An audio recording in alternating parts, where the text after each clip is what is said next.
दिल्ली के जंतर मंतर पर गोरखा लैंड के निर्माण की मांग को लेकर किया धरना प्रदर्शन। आइए हम सुनाते हैं गोरखा लैंड से आए लोगों का क्या कुछ कहना, किस तरह जो उनको वादे किए कोई वादा अब तक पूरा नहीं हुआ। इन्हीं सभी बातों को लेकर जंतर मंतर पे प्रदर्शन। मोदी जी अपना वादा पूरा करो, पूरा करो, पूरा करो। पार तराई डोर्स मिला के अलग राज्य गठन करना होगा, करना होगा, करना होगा। पार तराई डोर्स मिला के अलग राज्य गोरखालैंड गठन करना होगा, करना होगा, करना होगा। भारतीय जी भैया, क्या नाम आपका? मेरा अनंत प्रधान है जी। दिल्ली के जंतर मंतर पर आइए, क्या उद्देश्य, क्या मांगे आप लोगों की और किससे कर रहे हैं? हमारे मांगे बहुत पुराने मांगे वैसे देखे जाए तो सिर्फ वादे और अश्योरेंस से आज तक इसको टालते 100 साल से ज़्यादा हो चुका है। ये प्री इंडिपेंडेंस जो भारत स्वतंत्र होने से पहले से ब्रिटिश इंडिया के टाइम से आ रहा पहल है ये बातें। और हम बातें हमारी देश की केंद्र सरकार को रख रहे हैं, क्योंकि केंद्र सरकार के जब अभी का केंद्र जो पार्टी है बीजेपी पार्टी, उससे पहले भी कांग्रेस पार्टी था। कांग्रेस पार्टी को भी हम लोग ने बहुत सारे एमपी दिए हैं गोरखालैंड के नाम पे। और उसके बाद जब बीजेपी पार्टी अपोजिशन में था तब नरेंद्र मोदी जी खुद आके वादे किया था, बोला था गोरखा का सपना हमारा सपना है। अभी का गृह मंत्री जी अमित शाह आके बोले थे, स्वर्गीय सुषमा स्वराज जी खुद संसद के अंदर बोले थे।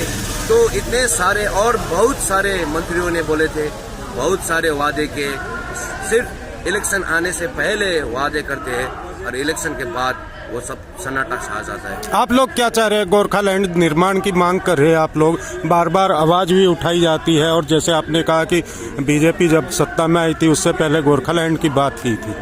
आखिर आप लोगों के साथ ऐसा धोखा क्यों किया जा रहा है? क्या वहाँ पे एकता नहीं है? क्या नहीं? नहीं, वो एकता के हमारे वहाँ बहुत बड़ा एकता है। वैसे हम यहाँ पे एक प्रोग्राम बना के आए थे।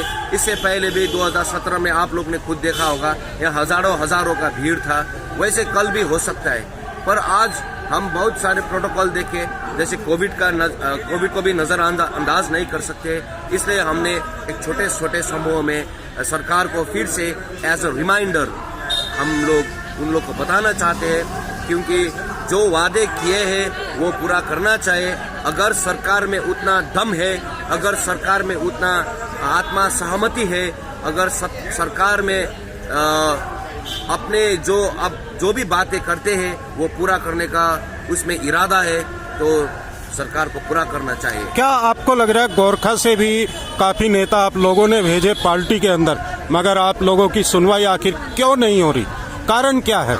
वही तो हम सरकार को पूछने आया है, क्योंकि देखिए सबसे पहले हमारे देश के सबसे बड़े और सबसे हम पवित्र बोलते हैं किताब जो है वो है कॉन्स्टिट्यूशन, संविधान है। और संविधान के तहत धारा 3(1) के तहत हमारे ये मांगे पूरा होना चाहिए। दूसरी बात, हमारे जो भौगोलिक हम जब ज्योग्राफिकल हमारे लैंड की बात करते हैं और हमारा हिस्टोरिकल फैक्ट्स की बात करते हैं, तो सभी जो ये फैक्ट्स है कुल मिला के हमारा गोरखालैंड होना चाहिए। अगर नहीं, एक मिनट और एक बात और सुनिए। हमारे जो लैंड एरिया है वो बंगाल का कभी था ही नहीं। ये पूरा देश का सभी राजनीतिक दलों को भी पता है। हमारे देश का हमारे राज्य को, सिर्फ राज्य को नहीं, राज्य छोड़कर केंद्र में आने वाले पिछले सरकारें को, अभी का सरकारें को, सभी को पता है कि ये एरिया कैसे एब्जॉर्ब हुआ था। और वो जो एब्जॉर्ब हुआ था, वो जो एक्ट हुआ 1954 का, वो रिपेल हो चुका है। अब रिपेल हो चुका है तो बंगाल सरकार का वहाँ पे कोई शासन होने नहीं चाहिए लीगली। तो इलीगल शासन के तहत हमें हमारे ऊपर कब्जा हो रहा है। तो हम चाहते हैं, देखिए हमारा एक मोटिव है कि हम हमारे देश से, भारत से हम जुड़ना चाहते हैं संवैधानिक तरीका से। हम अलग होना नहीं चाहते, हम जुड़ना चाहते हैं। और भारत देश में हम लोग को जुड़ाने का एक ही प्रक्रिया है, एक ही तरीका है, एक ही रास्ता है, वो है हमें एक अलग राज्य गोरखालैंड दे दिया जाए।